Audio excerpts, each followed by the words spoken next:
యేసుక్రీస్తు వారి పరిశుద్ధమైన నామమున కూడి వచ్చిన ప్రతి ఒక్కరికి పునరుత్థాన ఆదివారపు శుభాకాంక్షలు.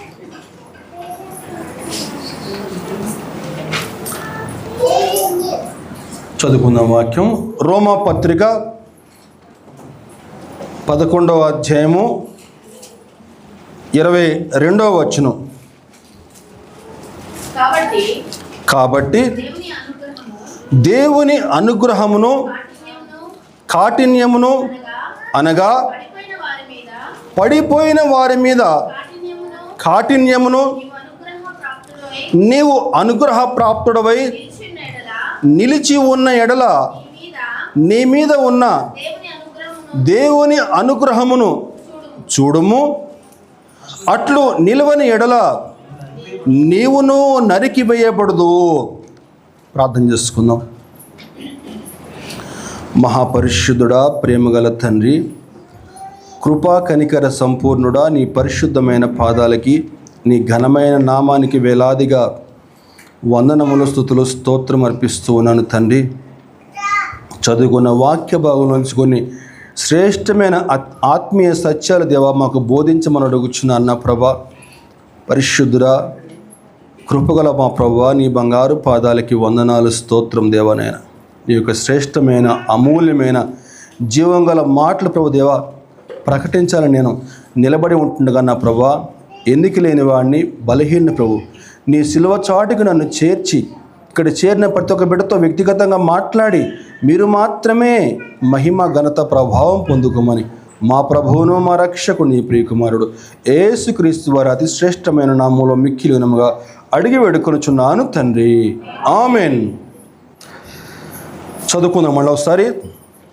కాబట్టి దేవుని అనుగ్రహమును కాఠిన్యమును అనగా పడిపోయిన వారి మీద కాఠిన్యమును నువ్వు అనుగ్రహ ప్రాప్తుడవై నిలిచి ఉన్న ఎడల నీ మీద ఉన్న దేవుని అనుగ్రహమును చూడము. అట్లు నిలవని ఎడల నీవును నరికివేయబడుదువు. గమనించాలండి, ఈరోజు మన వాక్యాంశం ఏంటని చెప్పానంటే దేవుని యొక్క రెండు ముఖాలు. మొట్టమొదటిగా క్షమాపణ ముఖము, అదేవిధంగా న్యాయ తీర్పు. ఆయనకు రెండు పార్శ్వాలు ఉన్నాయండి. ఒక ముఖం ఏంటని చెప్పానంటే కృప కలిగిన ముఖము, రెండవదిగా ఆయన న్యాయ తీర్పును తీర్చేటువంటి ముఖం.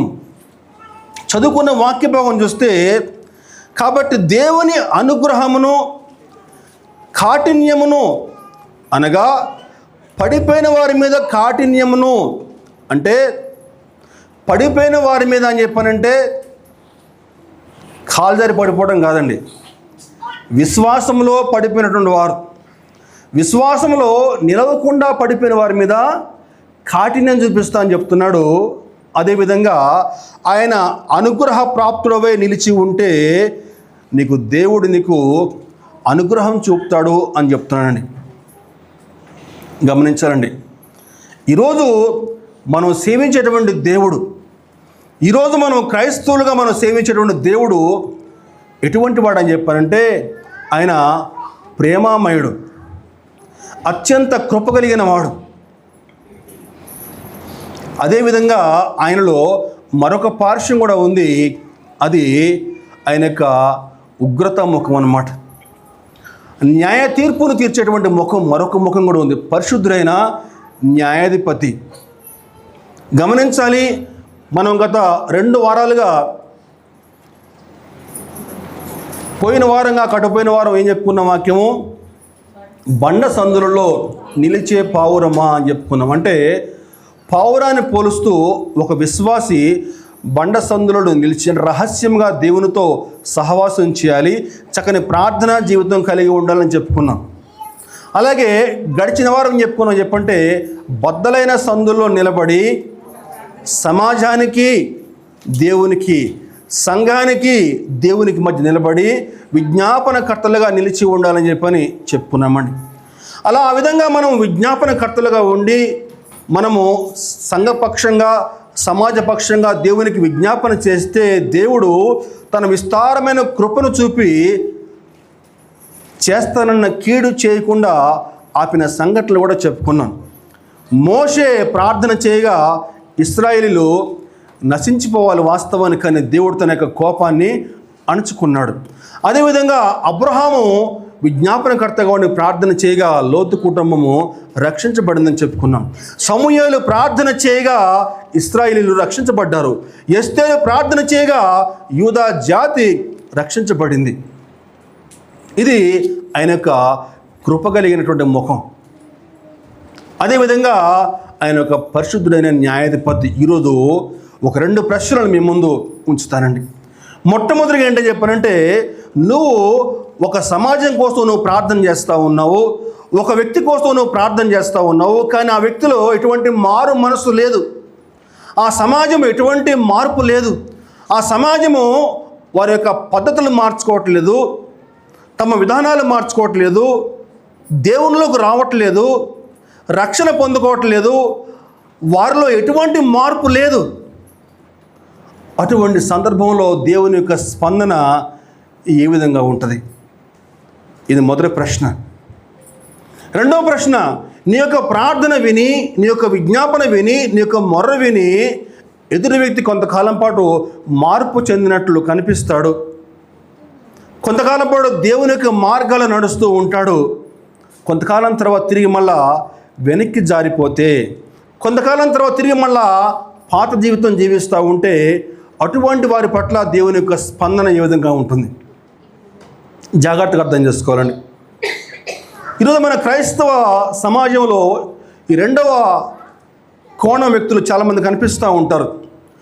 మనం వారి గురించి ప్రార్థన చేస్తూ ఉంటాము. వారు కొంతకాలం పాటు మందిరానికి క్రమంగా వస్తారు, చక్కగా ప్రార్థనలకు వస్తారు, పాటలు పాడతారు, కూడికలకు వస్తారు, అంత బాగానే ఉంటుంది. కానీ కొంతకాలం తర్వాత మళ్ళీ నెమ్మదిగా వెనక్కి జారిపోతారు, లోకంలో కలిసిపోతూ ఉంటారు. ఇదిగో ఈ 2 ప్రశ్నలకి ఈరోజు మనం జవాబు తెలుసుకుందామండి. మొట్టమొదటి ప్రశ్న, నువ్వు ప్రార్థన చేస్తున్నా సరే, నువ్వు ఎదుటి వ్యక్తి గురించి విజ్ఞాపన చేస్తున్నా సరే, ఆ సమాజం కానీ ఆ వ్యక్తులు కానీ మార్పు చెందకపోతే దేవుని యొక్క స్పందన ఏ విధంగా ఉంటుంది?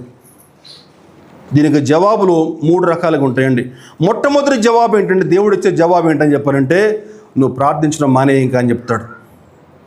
వారి గురించి నువ్వు ప్రార్థన చేద్దే ఇంకా అవసరం లేదు. ఇక ఇర్మియా గ్రంథము 14వ అధ్యాయము 11వ వచనంలో దేవుడు ఇర్మియాతోటే మాట్లాడుతున్నాడు. మరియు యెహోవా నాతో ఇట్లా, నేను వారికి మేలు కలుగునట్లు ఈ ప్రజల నిమిత్తము ప్రార్థన చేయకము. ఇంక అక్కర్లేదు, ఆపేసి చేయగా. ఇశ్రాయేలీయులకి ఎన్నిసార్లు చెప్పినా కూడా వారిలో మారు మనసు లేదు, తమ ప్రవర్తన మార్చుకోవట్లేదు, తమ పద్ధతులు మార్చుకోవట్లేదు. ఇంకా వారి నిమిత్తం నువ్వు ప్రార్థన చేయడం ఆపేసే. ఇంకా వారికి క్షేమము కలుగులాగున నువ్వు ఇంకా ప్రార్థన చేయనే అవసరం లేదు, అక్కర్లేదు ఇక. ఇది మొదటిగా చెప్తాడు. రెండవది ఏంటని చెప్పానంటే, నువ్వు ప్రార్థించినా సరే ఎదుటి వ్యక్తిలో మార్పు లేకపోతే ఎవడి పాపానికి వాడే బాధ్యుడు. ఎహెచ్కేలు గ్రంథము 14వ అధ్యాయము 14వ వచనం.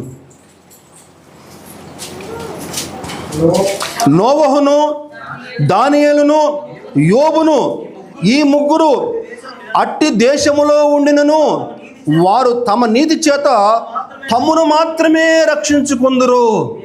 తమ్మును మాత్రమే చెప్తాం వస్తారు అందరం. తమ్మును మాత్రమే అంటే అర్థం ఏంటండి? వాళ్ళని వాళ్ళే రక్షించుకుంటారు. ఇంకా నోవహు, దానియేలు, యోబు ఈ 3 మామూలు వ్యక్తులు అటండి. నోవహు ఏమండి, ప్రపంచం ఉన్నటువంటి నాసికారంధ్రంలో జీవం గల ప్రతి ప్రాణి కూడా చనిపోతే నోవహు కుటుంబం మాత్రమే రక్షించబడింది. నోవహు నుంచే మొత్తం సమస్తమైన సృష్టి చేయబడి అటువంటి గొప్ప వ్యక్తి నోవహు. దానియేలు ప్రార్థన చేయడం మొదలు పెట్టగానే పరలోకం నుంచి దానియేలుకి జవాబు వచ్చేది. సింహాల బోన్లోంచి దానియేలు సజీవంగా అటువంటి గొప్ప వ్యక్తి దానియేలు. యోబు గురించి చెప్పే పని లేదు. ఇంకా అటువంటి వ్యక్తులు ఆ దేశంలో ఉండి ప్రజల కొరకు విజ్ఞాపన చేస్తున్నా సరే వారి ప్రాణాలు వారు కాపాడుకుంటారు, కానీ వేరే వాళ్ళని కాపాడలేరు.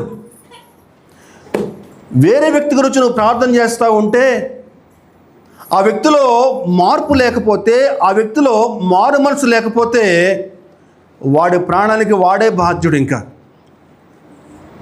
ఇది నెంబర్ 2. నెంబర్ 3, కృపాకాలం ముగిసిపోతుంది. గమనించాలి. నువ్వు విజ్ఞాపనకర్తగా ఉండి ఒక వ్యక్తి కోసం నువ్వు ప్రార్థన చేస్తా ఉన్నావు, మారు మనసు పొందుకోవాలని చెప్పని దేవుడు ఆ పాపికి మారు మనసు పొందుకోవడానికి కొంత సమయం ఇస్తాడు. వెంటనే రాత్రి చాప చుట్టేసి పక్కన పడేసాడు. వాడు మార్పు చెందుతాడేమో, తన మనస్సు మార్చుకుంటాడేమో, తన పద్ధతులు మార్చుకుంటాడేమో అని చెప్పి కొంతకాలం పాటు దేవుడు సమయం ఇస్తాడు.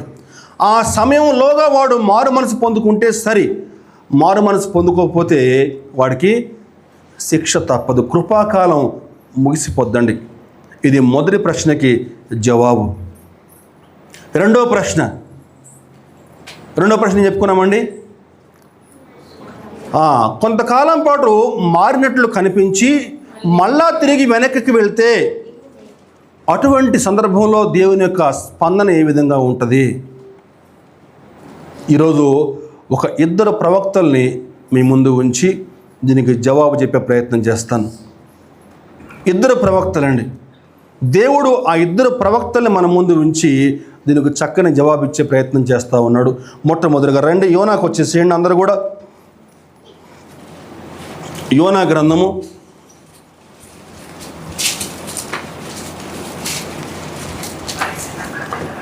1వ అధ్యాయము 1-2 వచనాలు.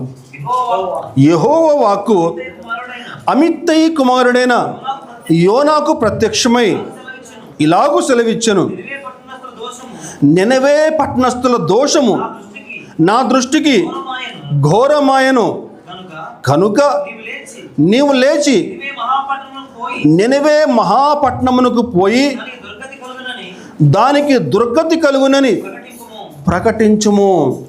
నినవే పట్టణస్థుల దోషము నా దృష్టికి ఘోరమాయను కనుక. దేవుడు యోనాతో మాట్లాడుతున్న మాటలు నినవే పట్టణస్థులకి వెళ్ళిన వర్తమానము వినిపించాయా అని చెప్తున్నాడు. అయితే యోనా నినవేకి వెళ్ళడానికి ఇష్టపడలేదు. మనకందరికీ తెలుసు. నినవేకి వెళ్ళకుండా ఎక్కడికి వెళ్ళాడండి? తర్షీషుకి వెళ్ళేటువంటి ఓడెక్కాడు. ఎందుకని ఆ విధంగా వెళ్ళాడు? ఎందుకని యోనా నినవేకి వెళ్ళకుండా తర్షీషుకి వెళ్ళే ఓడెక్కాడు తెలుసుకోవాలి మనం. అసలు ఏంటి నినవే పరిస్థితి ఏంటి అసలుకి ఇది? ఎందుకని యోనా అక్కడికి వెళ్ళలేదు? దేవుడు ఎందుకని నినవే పట్టణస్థులు రక్షించాలని చెప్పి అనుకున్నాడు? జాగ్రత్తగా అర్థం చేసుకోవాలండి మనం. ఈ నినవే అనేది ఏంటని చెప్పంటే ఆనాటి దినాల్లో అష్షూరు సామ్రాజ్యం యొక్క ముఖ్యమైన పట్టణము ఈ నినవే అండి. ఈ నినవే పట్టణము ఎంత గొప్ప సామ్రాజ్యం అని చెప్పారంటే, ఒక మనిషి నడుచుకుంటూ 3 దినాల పాటు ప్రయాణం చేస్తే ఎంత పెద్దగా ఉంటుందో, ఎంత దూరం ఉంటుందో అంత పెద్ద సామ్రాజ్యం అన్నమాట. 1800 హెక్టార్ల సామ్రాజ్యం కలిగిన పెద్ద పట్టణం ఉంది. అంటే 3 దినాలండి. నడుచుకుంటూ పోతే ఎంతకాలం పడుతుందో అట్లా 3 దినాలు, అంత పెద్ద పట్టణం అండి. అయితే ఈ అష్షూరు సామ్రాజ్యపు సైనికులు అటువంటి అక్కడ ప్రజలు ఎంత దుర్మార్గులు అని చెప్పంటే, ఆనాటి కాలంలో శత్రు దేశాలపై వీళ్ళు దాడి చేసి వాళ్ళు ఏమాత్రం కూడా కనికరం లేకుండా శత్రువుల్ని బతికుండగానే చర్మం ఒలిచి ఆనందించేవాళ్ళట. శత్రువులను ఓడించి మామూలుగా చంపకుండా చేతులు నరికి రక్తాలు గారుతూ ఉంటే ఆనందించేవారట. మామూలుగా చంపకుండా ముక్కు కోసి చెవులు కోసి ఆనందించేవారట. శత్రువుల యొక్క తలలు కోసి ఆ యొక్క తలలన్నీ కూడా గుట్టలుగా వేసి బహిరంగంగా మధ్యలో వేసి శత్రువుల్ని భయభ్రాంతులకు గురి చేసేవారట. అంతటి దుర్మార్గులు, అంతటి క్రూరులు ఈ అష్షూరు సామ్రాజ్య ప్రజలు. ఇదిగో ప్రభు అటువంటి వారి మధ్యకు వెళ్ళి ఏమంటాడండి, దానికి దుర్గతి కలుగునని ప్రకటించి యోనా. అంటే వారి యొక్క దోషము బహు ఘోరమైంది కాబట్టి వారికి దుర్గతి కలుగునని ప్రకటించము. గమనించాలి, మన దేవుని యొక్క స్వభావం ఎటువంటి స్వభావం అని చెప్పానంటే, వాళ్ళు మంచివారైనా సరే చెడ్డవారైనా సరే ప్రతి ఒక్కరు కూడా మారు మనసు పొందుకోవాలని చెప్పని, అందరికీ కూడా నిత్య జీవం చేరుకోవాలని చెప్పని, ఎవరు కూడా నశించిపోయి నరకంలో పడటానికి ఏమాత్రం కూడా ఇష్టం లేదండి. ఎటువంటి వారి దగ్గరికి బొమ్మన్నాడండి, అటువంటి క్రూరమైన జనాంగం మధ్యకి వెళ్ళమన్నాడు. బతికుండగానే చర్మం వలటం అని చెప్పండి, మామూలు మాట్లాడండి, ఎంత నరకంగా అనిపిస్తుంది. కానీ ఆ విధంగా వాళ్ళు చేసేవాళ్ళని. ఇంకా దారుణం అని చెప్పానంటే, పసిపిల్లల్ని బండకేసి కొట్టి చంపేటువంటి వారట ఆనాటి కాలంలో. బతకూడదు పసిపిల్లలు అని చెప్పని, ఎందుకంటే ఆ పసిపిల్లలు పళ్ళ పెరిగితే మళ్ళీ వాళ్ళు ఒక గొప్ప సైన్యంగా తయారవుతారేమని చెప్పని పసిపిల్లలను కూడా బతకనీయకుండా చంపి, అటువంటి క్రూరుల మధ్యకి వెళ్ళి దేవుడు ఏం చెప్తున్నాడండి, యోనా అక్కడికి వెళ్ళి వారికి దుర్గతి కలుగునని ప్రకటించమని. అందుకని యోనా ఇష్టపడలేదు వెళ్ళటానికి. ఎందుకంటే దేవుడు ఒకవేళ వారిని క్షమిస్తాడేమో, వారిని క్షమిస్తే వారు తిరిగి మళ్ళా గొప్ప సైన్యంగా తయారయ్యి మళ్ళా రేపటి రోజున మా దేశం మీదకి వచ్చి, ఇశ్రాయేల్ మీదకి వచ్చి ఇశ్రాయేల్ ప్రజలను కూడా, నా దేశ ప్రజలను ఆ విధంగా చేస్తారేమో, భయభ్రాంతులకు గురి చేస్తారేమో, నా దేశ ప్రజల్ని శ్రమలకు గురి చేస్తారేమో అని చెప్పని యోనా భయపడ్డాడు. భయపడి నినవేకి వెళ్ళటానికి ఇష్టపడలేదండి. కానీ గమనించాలి, దేవుని యొక్క ఆలోచన వేరండి, మన ఆలోచన వేరు. యోనా యొక్క ఆలోచన మనం గ్రహిస్తే, మన మానవ కోణంలో ఆలోచిస్తే యోనా సరిగానే చేశాడు అనిపిస్తుంది మనకి. కానీ దేవుని వాక్యం సెలవిస్తామని చెప్పంటే ఆయన ఆలోచనలు మన ఆలోచన వంటి కావు, ఎంతో ఎత్తుగా అని చెప్పిన వాక్యం చెప్తా ఉందండి. ఆయన అత్యంత కృప కలిగిన వాడండి. అటువంటి నినవే పట్టణస్థులు కూడా రక్షణ పొందుకోవాలి, వారు కూడా మారు మనసు పొందుకోవాలి అని చెప్పని ఆలోచనతో దేవుడు యోనాని నినవేకి వెళ్ళమని చెప్పాడు. అయితే మనకందరికీ తెలిసిన విషయమే, యోనా నినవేకి వెళ్ళే ఓడ కాకుండా తర్షీషుకి వెళ్ళే ఓడ ఎక్కటము, మార్గ మధ్యలో తుఫాన్ రావటము, ఆ తుఫానికి కారణం ఏంటని చెప్పని అందులో ఉన్న నావికులు చీట్లు వేయటము, ఆ చీట్లు యోనా మీదకి రావటము, అందరు కలిసి యోనాని సముద్రంలో ఎత్తి పడవేయటము, సముద్రంలో పడవేయగానే తిమింగలము యోనాని మింగివేయటము, తిమింగలం కడుపులో 3 రాత్రులు 3 పగళ్ళు యోనా ఉండటము. అక్కడి నుంచి యోనాని తిమింగలము ఎడగక్కేసిందమ్మా, ఎక్కడికి ఎక్కింది, ఎక్కడికి ఎక్కిందండి యోనాని తిమింగలం? 2వ అధ్యాయము 10వ వచనం. అంతలో యెహోవా మత్స్యమునకు ఆజ్ఞయిగా అది యోనాను నేల మీద కక్కివేసును. నేల మీద ఎక్కడ కక్కేసింది నేల మీద అని చెప్పానంటే, ఎక్కడ కక్కివేసింది ఇవ్వలేదు. బైబిల్ పండితులు చెప్తారు ఏంటని చెప్పానంటే, దేవుడు యోనాని పరీక్షించాలని చెప్పని అతడు ఎక్కడి నుంచి బయలుదేరాడో మళ్ళీ అక్కడికే వచ్చి తిమింగలం కక్కేసిందట. అంటే తిరిగి మళ్ళా యోనా దేవుని మాట ప్రకారం మళ్ళా నినవేకి వెళ్తాడా వెళ్ళడా అని చెప్పని ఆ యొక్క తిమింగలం మళ్ళా వచ్చి అడగ కక్కిందండి. యొప్పే తీరమున మళ్ళీ అక్కడ కక్కేసిందటండి. యోనా అక్కడి నుంచి మళ్ళీ ప్రయాసపడి అక్కడి నుంచి మళ్ళా నినవేకి వెళ్ళి అక్కడ దేవుని యొక్క సువార్త ప్రకటించాడు. పోయానమ్మా. అయితే నినవేకి ఏం చెప్పుకున్నాం మనం ఇప్పుడు? నినవే పట్టణము 3 దినముల ప్రయాణం అంత దూరం గలదండి. అయితే యోనాకి మొదటి నుంచి ఇష్టం లేదు దేవుని యొక్క మాటలు ప్రకటించడం. ఎందుకంటే ప్రకటిస్తే వాళ్ళు మారు మనసు పొందుకుంటారేమో, దేవుడు వారిని క్షమిస్తాడేమో అని చెప్పని యోనా ఏం చేశాడని చెప్పారంటే 1 దిన ప్రయాణం అంత దూరం మాత్రమే ప్రయాణించాడు. 3 దినముల ప్రయాణం అయితే ఏముంది అక్కడ వాక్యంలో? 4వ వచనం 3:4. యోనా ఆ పట్టణంలో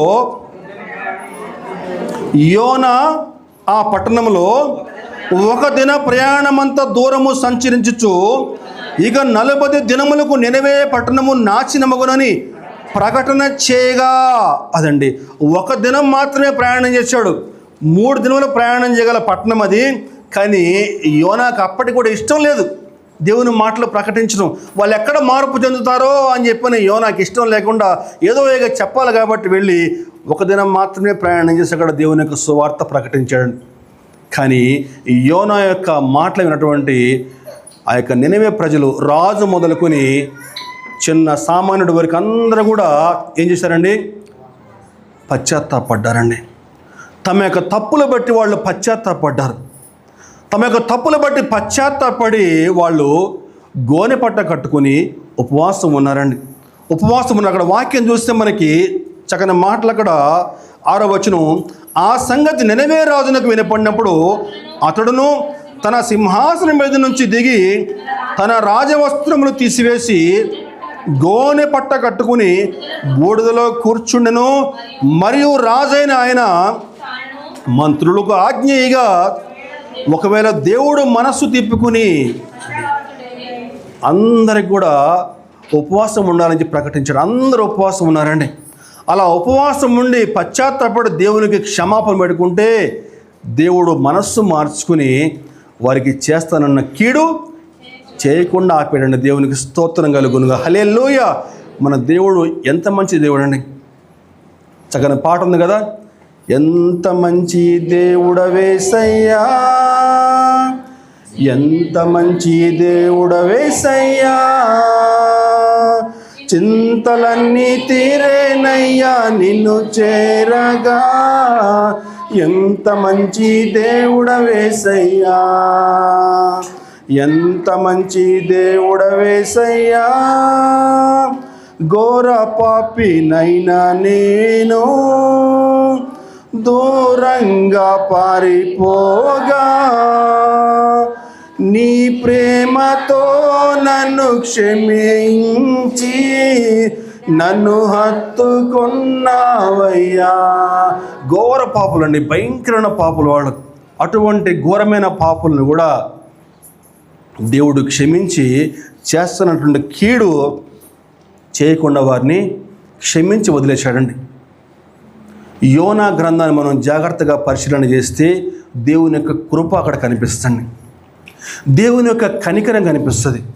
దేవుడికి ఎంత క్షమాపణ కలిగిన వాడో, ఆయన యొక్క ప్రేమ ఎంతటి మహోన్నతమైందో మనకి అర్థం అవుద్దండి. యోనా గ్రంథాన్ని మనం జాగ్రత్తగా పరిశీలన చేస్తే యేసుక్రీస్తు యొక్క మొదటి రాకడ అక్కడ మనకి స్పష్టంగా కనిపిస్తుంది. యేసు ప్రభు ఈ లోకానికి దేనికోసం వచ్చాడో, యేసు ప్రభు మొదటి రాకడలో ఆయన ఈ లోకానికి వచ్చి తన యొక్క ప్రేమను ఏ విధంగా ప్రకటించడం మనకు స్పష్టంగా అర్థమవుద్దండి. ప్రభు యేసుక్రీస్తు ఈ లోకానికి తన మొదటి రాకడలో నశించిపోతున్న మానవుల్ని వెతికి రక్షించడానికి ఆయన ఈ లోకానికి వచ్చాడు. ఆయన ఈ లోకంలో పరిచయం చేస్తున్నప్పుడు పరిచయులు, శాస్త్రులు, మతాధికారులు ఆయన్ని ఎప్పుడెప్పుడు చంపుదామా అని చెప్పి ఎదురు చూస్తూ ఉన్నారు. అటువంటి వ్యతిరేకతల మధ్య యేసు ప్రభు పరిచర్య కొనసాగించాడు. ఇదిగో ఇక్కడ యోనా కాలంలో కూడా అక్కడ ఎదురుగా ఉంటుంది మొత్తం అందరూ కూడా అశ్షూరు వారు, భయంకరమైనటువంటి శత్రువులు వాళ్ళు, క్రూరులు. అటువంటి క్రూరుల మధ్య యోనా పరిచర్య చేశాడు. అదేవిధంగా మత్తయి సువార్తలో యేసు ప్రభు మాట్లాడుతూ మత్తయి సువార్త 12వ అధ్యాయము 40 వచనం చూస్తే, మత్తయి సువార్త 12:40, యోనా 3 రాత్రింబగళ్ళు తిమింగలం కడుపులో ఎలాగుండినో అలాగూ మనుష్య కుమారుడు 3 రాత్రింబగళ్ళు భూగర్భములో ఉండును. అదండి యేసు ప్రభు తన పరిచర్య కాలంలో ఇగో యోనా గురించి మాట్లాడండి. యోనా ఏ విధంగా 3 రాత్రులు 3 పగళ్ళు ఏం చెప్తున్నాడు అక్కడ? 3 రాత్రులు 3 పగళ్ళు తిమింగలం కడుపులో ఉండి, అలాగునే మనుష్య కుమారుడు 3 రాత్రింబగళ్ళు భూగర్భములో ఉండును. యోనా 3 రాత్రులు 3 పగళ్ళు తిమింగలం కడుపులో ఉండి తిరిగి మళ్ళా సజీవుడుగా బయటకు వచ్చి నినవే పట్టణానికి సువార్త ప్రకటించాడు.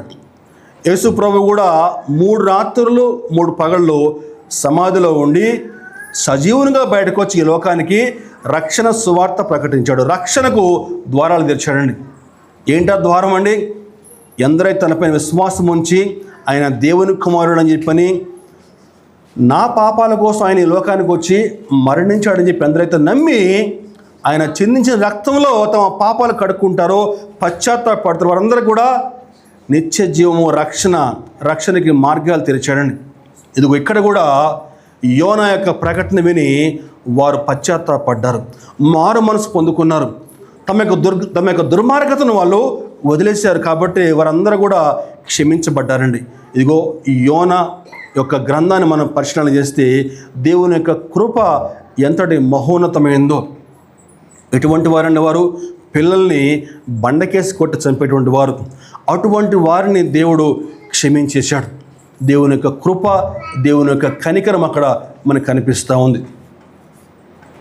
అయితే మన యొక్క వాక్యాంశం ఏంటని చెప్పానంటే, దేవుని యొక్క మాటలు విని, విజ్ఞాపనకర్తల యొక్క మాటలు విని మారు మనసు పొంది కొంతకాలం పాటు మంచిగా కనిపించి, కొంతకాలం పాటు దేవుని యొక్క మార్గాలు నడుచుకుని తిరిగి మళ్ళా వెనక్కి జారిపోతే అటువంటి వారి పట్ల దేవుని యొక్క స్పందన ఎలా ఉంటుంది?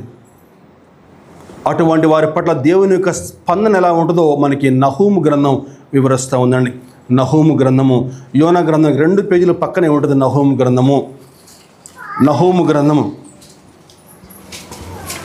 నహూము గ్రంథాన్ని మనం చూస్తే, యోనా గ్రంథము మనకి దాదాపుగా ఎప్పుడు రాయబడిందని చెప్పానంటే 770 నుంచి క్రీస్తు పూర్వము 770 నుంచి 750 మధ్యలో రాయబడిందండి. రాసుకుంటారు, ఎవరైనా రాసుకోవచ్చండి.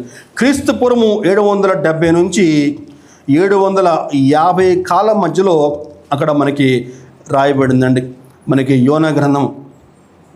అయితే యోనా నినవే వాడికి సువార్త ప్రకటించిన తర్వాత నినవే పట్టణస్థులు ఆ యొక్క మాటలు విని వారు కొంతకాలం పాటు వారు మారు మనసు పొందుకున్నట్లు కనిపించారు. తమ యొక్క పద్ధతులు మార్చుకున్నారు, తమ యొక్క అలవాట్లు మార్చుకున్నారు, తమ యొక్క బలాత్కారం మానివేశారు.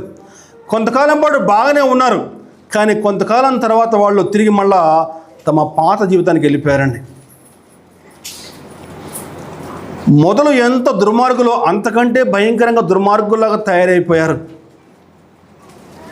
క్రీస్తు పూర్వం 722లో ఇశ్రాయేల్ మీదకి వచ్చి ఇశ్రాయేల్ని జయించారు. అందరినీ కూడా బందీలుగా పట్టుకుని పోయారు. వారి యొక్క దుర్మార్గాలకి, వారి యొక్క ఆగడాలకి అంతం లేకుండా ఉందండి. గమనించాలండి, దేవుని యొక్క వాక్యానికి విరోధంగా, దేవుని యొక్క ఆజ్ఞలకు విరోధంగా ఏ ఒక్క వ్యక్తి నడిచినా సరే తప్పకుండా ఆ వ్యక్తి మీదకి దేవుని యొక్క తీర్పు వస్తుందండి. నినవే పట్టణస్థుల ఆగడాలు అదుపు లేనటువంటి పరిస్థితుల్లో దేవుడు వారి యొక్క పాపాన్ని చూసి ఇంక సహించలేక నహూముకి తన యొక్క వర్తమానం పంపాడు. నహూము గ్రంథంలో నినవే పట్టణం ఏ విధంగా నాశనమైందో అక్కడ వ్రాయబడిందండి. యోనా గ్రంథము, నహూము గ్రంథము 2 కూడా పక్క పక్కన పెడితే యోనా గ్రంథము దేవుని యొక్క కృప, దేవుని యొక్క కనికరం చూపిస్తూ ఉంటే నహూము గ్రంథము దేవుని యొక్క ఉగ్రతను చూపిస్తూ ఉంటుంది అనమాట. నహూము గ్రంథాన్ని ఒకసారి మనం పరిశీలన చేస్తే, నహూము గ్రంథము 3వ అధ్యాయము 19వ వచనం చూస్తే, నీకు తగిలిన దెబ్బ బహు చెడ్డది, నీ గాయమునకు చికిత్స ఎవడునూ చేయజాలడు, జనులందరూ ఎడతెగక నీ చేత హింస నొందిరి, నిన్ను గూర్చిన వార్త విను వారందరూ నీ విషయమై చప్పట్లు కొట్టుదురు. దేవునికి స్తోత్రం కలుగును గాక. హల్లెలూయా. గమనించాలండి, నేను మొట్టమొదటి చెప్పాను మీకు ఏంటో చెప్పంటే, దేవుడు ఒక వ్యక్తి, ఒక సమాజము మారు మనసు పొందుకోవాలని చెప్పని ఒక విజ్ఞాపనకర్త ప్రార్థన చేస్తున్నప్పుడు దేవుడు వారికి కొంత సమయం ఇస్తాడు. యోనా గ్రంథానికి, నహూము గ్రంథానికి కాలము 130 ఏండ్ల కాలం అండి. ఈ నినవే పట్టణస్థులు మారు మనసు పొందుకుంటారేమో అని చెప్పి దేవుడు వారికి ఎంతకాలం సమయం ఇచ్చాడండి? 130 ఏండ్ల కాలం సమయం ఇచ్చాడు. వారు మారు మనసు పొందుకుంటారేమో, వారు పశ్చాత్తాపడతారేమో, తమ యొక్క మార్గాలు సరి చేసుకుంటారేమో అని దేవుడు ఎదురు చూశాడు. కానీ వారిలో ఎటువంటి మార్పు లేదు. ఇగో నహూము ద్వారా తన యొక్క వర్తమానం ప్రకటిస్తూ ఉన్నాడు. ఏముంది అక్కడ? నీకు తగిలిన దెబ్బ బహు చెడ్డది, నీ గాయమునకు చికిత్స ఎవడునూ చేయజాలడు. జనులందరూ ఎడతెగక నీ చేత హింసనందరి.